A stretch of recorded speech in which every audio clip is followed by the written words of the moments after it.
दोस्तों आज का वीडियो होने जा रहा है बहुत ही मजेदार, क्योंकि नॉर्मली आपने इंटरनेट पे बहुत सारे ऐसे वीडियोस देखे होंगे जॉब इंटरव्यू से रिलेटेड, जहां आपको अच्छी अच्छी बातें बताई जाती हैं। लेकिन आज मैं आपको इस वीडियो में बताने जा रहा हूं जॉब इंटरव्यू से रिलेटेड कैंडिडेट के साइड से नहीं, कंपनी के ओनर के साइड से 10 कड़वी बातें। जी हाँ, बिल्कुल आपने सही सुना, 10 कड़वी बातें जो एक ओनर फील करता है कैंडिडेट को लेकर के। वो 10 बातें मैं आपको बताऊंगा, और शायद जो स्टार्टअप ओनर्स होंगे या स्मॉल स्केल इंडस्ट्री के जो बिजनेस ओनर्स होंगे वो जरूर मेरी बातों से अग्री करेंगे, और जो कैंडिडेट्स हो सकते हैं इसको लेकर के आर्गुमेंट कर सकते हैं कुछ पॉइंट्स को लेकर के। लेकिन कोई बातें मैं आपके आर्गुमेंट या आपके जो पॉइंट्स होंगे उनके भी जवाब मैं दूंगा आने वाले वीडियोस में। तो वो 10 बातें कौन सी हैं एक एक करके हम समझने की कोशिश करते हैं। सबसे पहली बात, जो ज्यादातर कैंडिडेट्स हैं आज की डेट में, उनको ऐसा लगता है कि मार्केट में बहुत ही जॉब अवेलेबल है और वो कहीं भी अपने हिसाब से और अपने चॉइस से आराम से और जब मन करेगा इंटरव्यू जाएंगे और इंटरव्यू में पास हो जाएंगे, और पास होकर के उनको आराम से जॉब मिल जाएगा। उनके दिमाग में हमेशा ये रहता है,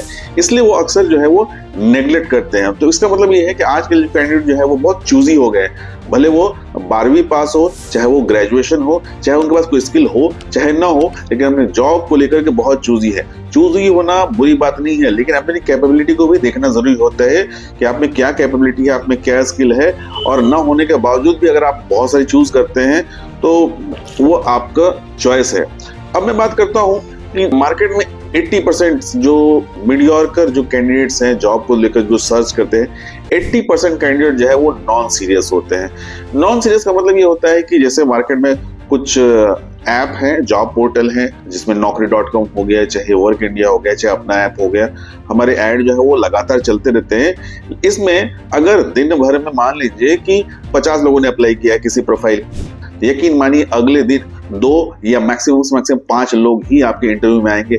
ऐसा नहीं है कि 50 में से 25 लोग आ गए, 30 लोग आ गए। इसका मतलब परसेंटेज आप जोड़ लीजिए, 5 से 10% लोग ही आपके पास में इंटरव्यू के लिए आएंगे, वो भी बहुत मुश्किल से आते हैं।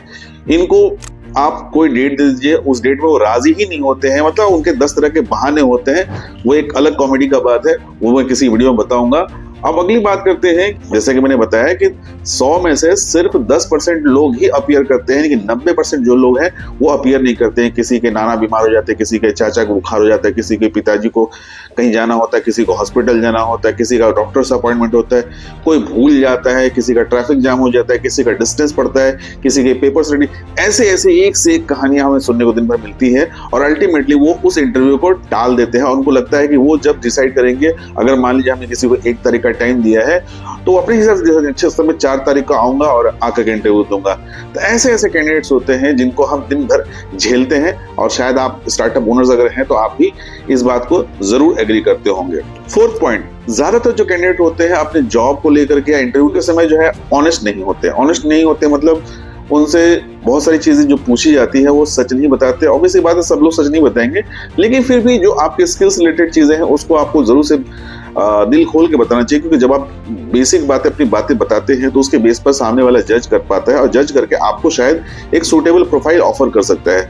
अगर आप गलत चीजें बताते हैं या फिर इंफॉर्मेशन छुपाते हैं, तो वैसे केस में अगर आपको जॉब मिल भी जाते हैं तो कल को आप अपने आप को साबित नहीं कर पाएंगे, और अल्टीमेटली क्या होगा कि एक समय आएगा जिसमें 10 दिन, 15 दिन, 20 दिन के बाद में आपको कंपनी खुद ही हटा देगी, लेकिन उसमें आपका भी समय बर्बाद होता है और कंपनी का भी समय बर्बाद होता है। 5th पॉइंट की बात करें, ज्यादातर जो कैंडिडेट्स होते हैं जो इंटरव्यू के लिए आते हैं, उनको मार्केट में चल रहे ट्रेंड से कोई मतलब ही नहीं होता है। एक एग्जांपल दे रहा हूँ, सपोज दैट कि कोई लड़की आई है और उसने अप्लाई किया है रिसेप्शनिस्ट प्रोफाइल के लिए। यकीन मानिए रिसेप्शनिस्ट प्रोफाइल में भी हो सकता है बहुत हाई सैलरी लोग देते होंगे, लेकिन जो नॉर्मल मार्केट में जो प्रोफाइल है, नॉर्मल कंपेयर मत कीजिएगा कॉर्पोरेट से, जो नॉर्मल मार्केट में अवेलेबल है, 10,000 से 15,000 की सैलरी लोग ऑफर करते हैं। कभी कभी ऐसे लोग आते हैं जिन्होंने जिंदगी में कभी जॉब नहीं किया हो, और जिन्होंने बहुत मुश्किल से 12वीं पास की हो, या फिर इंस्टाग्राम जो रील वगैरह होते हैं उन सब वाले जीवन में जीते हैं, और जब वो आते हैं और उनसे एक्सपेक्टेड सैलरी पूछी जाती है तो 30,000, 25,000, 35,000 इस तरह की सैलरी बोलते हैं। सुनकर के हमारा दिमाग उड़ जाता है। बात ये नहीं कि हमें 30,000 नहीं देना, बात ये है कि उन्होंने वो ट्रेंड को जानते ही नहीं कि मार्केट में रिसेप्शनिस्ट के प्रोफाइल के लिए एक सैलरी स्ट्रक्चर क्या चल रहा है उनके लेवल के लोगों के लिए। तो ये ट्रेंड से वो बिल्कुल ही बाहर रहते हैं, और उनको ये सब बातें पता ही नहीं होती है। बस जो मन में आया अपने हिसाब से एक्सपेक्टेड सैलरी बोल के निकल जाते हैं। 6ठे पॉइंट की बात करूं, आजकल के डेट में ये बहुत बड़ा पॉइंट है कि ज्यादातर जो कैंडिडेट है ना, उनको काम से मतलब नहीं होता है, उनको प्रोफाइल से कोई मतलब नहीं होता, उनको इन्वायरमेंट से मतलब होता है। ध्यान रखिएगा, यहाँ मैं अच्छे इन्वायरमेंट वाली बात नहीं कर रहा हूँ, यहाँ मैं बात कर रहा हूँ फैंसी इन्वायरमेंट के लिए।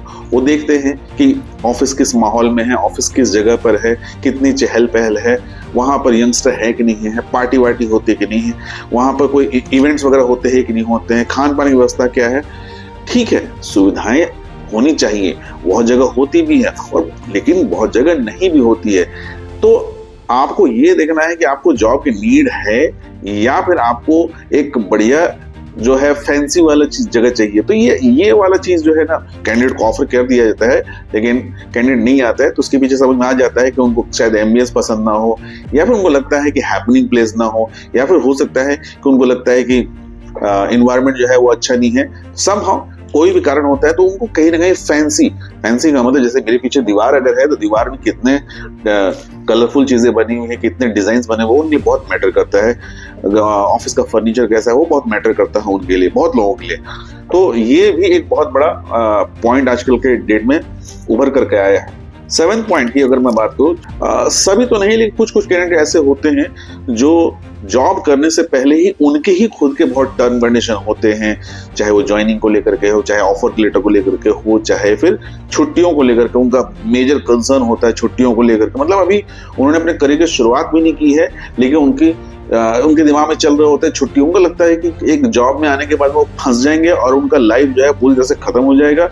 तो वो एग्जाम के लिए कैसे छुट्टी लेंगे, घर जाने के लिए छुट्टी कैसे लेंगे, फेस्टिवल के लिए छुट्टी, मतलब उनके दिमाग आउट ऑफ द ट्रैक वाली चीजें ज्यादा चलती हैं और वो ज्यादा फॉर्मल होते हैं। फॉर्मल मतलब मैं टर्म कंडीशन की बात कर रहा हूँ, वो टर्म कंडीशन जरूरत से ज्यादा पूछना शुरू करते हैं। तो कहीं ना कहीं एक दिमाग में, हमारे दिमाग में एक नेगेटिविटी आती है कि एक बंदा काम करने के लिए आया है, काम के बारे में कम पूछ रहा है और छुट्टियों के बारे में ज्यादा पूछ रहा है। तो ये भी एक ड्रॉबैक है, या फिर कह लीजिए एक नेगेटिव पॉइंट है मेरे हिसाब से। 8वें पॉइंट की तरफ आता हूँ। कई बार ऐसा होता है कि हम लोगों को हायर कर लेते हैं, उनको सिलेक्ट भी कर लेते हैं, और मान लीजिए कि आज दिन है बृहस्पतिवार और हमने उनको बोला शुक्रवार से आप स्टार्ट कर लीजिए, यानी कि कल से स्टार्ट कर लीजिए। एक बहुत ही गंदा सा तरीका है। सर मैं मंडे से स्टार्ट करूँ, या फिर मान लीजिए कि 25 तारीख का डेट चल रहा है और मैंने बोल दिया 26 तारीख से स्टार्ट करो।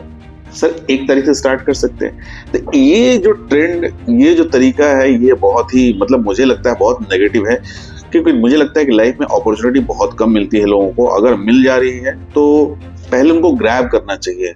नखरेत या फिर ये मुहूर्त या ये दिन या समय जो है वो देखना सही नहीं होता है।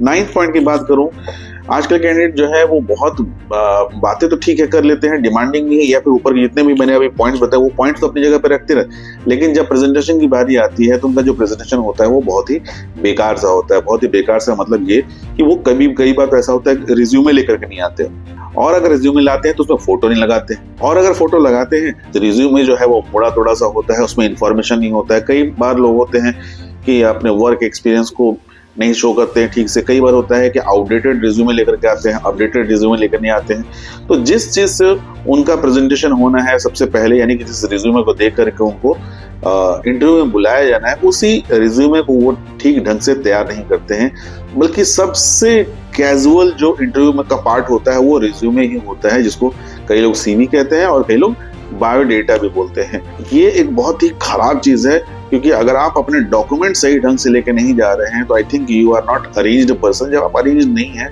तो आगे चल करके उसका नुकसान जो है वो काम में भी देखने को मिलेगा।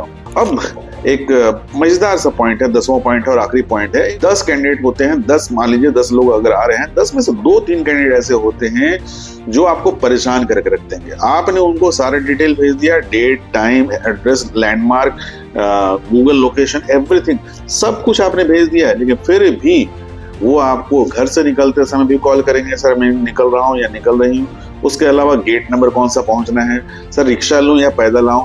इवन बिल्डिंग में आ गए, सर मैं बिल्डिंग के बाहर खड़ी हूँ। अरे भाई, बिल्डिंग के अगर बाहर खड़े तो अंदर आ जाओ, आपको floor number, office number, company का नाम सब कुछ दिया हुआ है।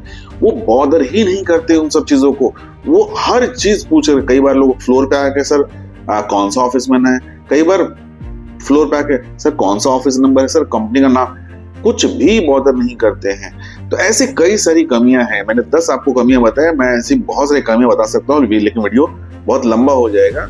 तो लोग अक्सर जो है कंपनियों को गाली देते हैं, लोग अक्सर एचआर को गालियां देते हैं, लोग अक्सर मैनेजमेंट को सुनाते हैं कि वो एम्प्लॉय का ख्याल नहीं रखते। लेकिन आजकल के जो एम्प्लॉय हैं या फिर आज के जो कैंडिडेट हैं, क्या उनमें वो जज्बा है कि वो जॉब को जॉब न समझ करके अपने लिए एक ऐसा प्लेटफॉर्म समझे जहां वो अपने आप को साबित कर सके। एक प्लेटफॉर्म अगर मिला है, उस प्लेटफॉर्म पे आज वो अगर मान लीजिए 3 महीने के लिए आते हैं और 3 महीने में उन्होंने अपने आप को ऐसा साबित कर दिया कि दे आर वेरी वर्दी, तो आपको लगता है कि कोई कंपनी उनको जाने देगी अपने यहाँ से? कंपनी किसी भी तरह से चाहेगी कि वो उनके यहाँ रुके रहे और काम करे प्रॉपर वे में, बल्कि हर वो कोशिश करेगी कि जिससे को उसको कोई दिक्कत ना हो।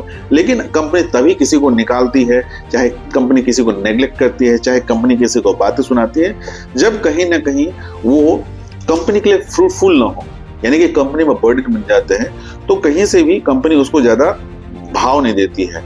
और मार्केट में दोनों ही बातें हैं, कैंडिडेट सीरियस नहीं है, लेकिन मार्केट में कैंडिडेट इतने ज्यादा हैं कि ना चाहते हुए भी कंपनी के पास भी ढेर सारे ऑप्शंस होते हैं। तो दोनों तरह से प्लस और माइनस है। ये वीडियो जो था वो कैंडिडेट साइड के जो डार्क साइड्स है उसको दिखाने के लिए था या बताने के लिए था।